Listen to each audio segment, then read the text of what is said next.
Hi guys, आज मी चाललोय अलिबाग मधल्या एका अशा गावात की त्या गावाला प्रति शनी शिंगणापूर म्हणून ओळखलं जातं। हो, आज मी चाललोय शाहबाज या गावात। चला तर मग तुम्ही माझ्यासोबत शनिदेवाचं दर्शन घ्यायला आणि काय स्टोरी आहे ती तुम्हाला मंदिराच्या जवळ गेल्यावर सांगतो। Bye bye. हा अलिबाग वरून पेणला जाणारा रस्ता आणि ही शाहबाज गावाची कमानी आणि याच कमानीच्या आतमध्ये आपल्याला जायचं आणि शनिदेवाचं दर्शन घ्यायचं। चला मग आता आपण शनिदेवाचं दर्शन घेऊ। फायनली मी शनिदेवाच्या मंदिराच्या इथं आलोय आणि आता शाहबाज गावात शनिदेवाची मूर्त कशी आणली हे तुम्हाला थोडीशी स्टोरी सांगतो। 2011 पूर्वी या गावात शनिदेवाची मनोभावे पूजा करत होते, परंतु शनिदेवाची मूर्त नव्हती।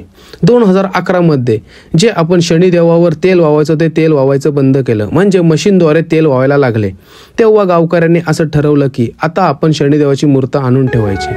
राजस्थानच्या मूर्ती बनवण्यास सांगितली, परंतु 15 दिवस जी आता शनी शिंगणापूरला मूर्त आहे ती आणि जी आता आपली शाहबाज गावात आहे ही, अशा दोन्ही पण देवाच्या मूर्त स्वप्नात येऊन दर्शन देत होत्या। परंतु गावकऱ्यांना असं का होतं हे समजत नव्हतं।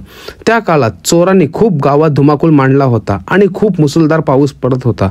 दिनांक 25 जून रोजी शनिवारी सकाळी 3 ते 4च्या सुमारास शनिदेवानी स्वतःहून स्वप्नात येऊन सांगितलं की मला तुम्ही कुठं बनवायला वगैरे देऊ नका।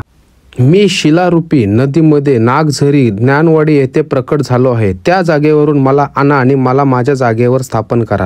त्या जागेवर गावकरी गेले तर बघतात तर काय, श्री शनिदेवाची गडद निळसर रंगाची शिलारूपी मूर्ती तिथं आहे। तेव्हा 4 भक्तांनी ती मूर्त सहजरित्या हलवली आणि वरती आणली। एवढी मोठी मूर्त गावात आणायची बोलल्यावर आपल्याला लोकांचा सपोर्ट घ्यायला लागेल। तेव्हा साईडच्या इकडच्या तिकडच्या 50-60 लोकांना बोलवलं आणि ती मूर्ती हलवण्याचा प्रयत्न केला तर काय, ती मूर्ती जागेवर हलच नाही।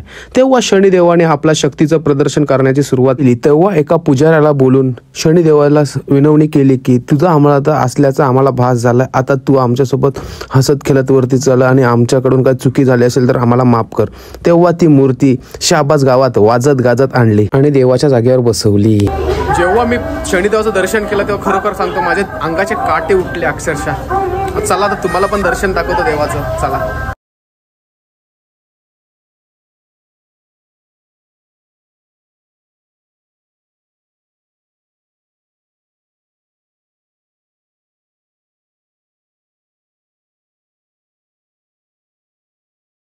शनिदेवाच्या दर्शनाला आलोय तर आपल्याला शनिदेवाच्या कृपेने आज महाप्रसाद पण भेटला, तर चला महाप्रसाद करून घेऊया आपण।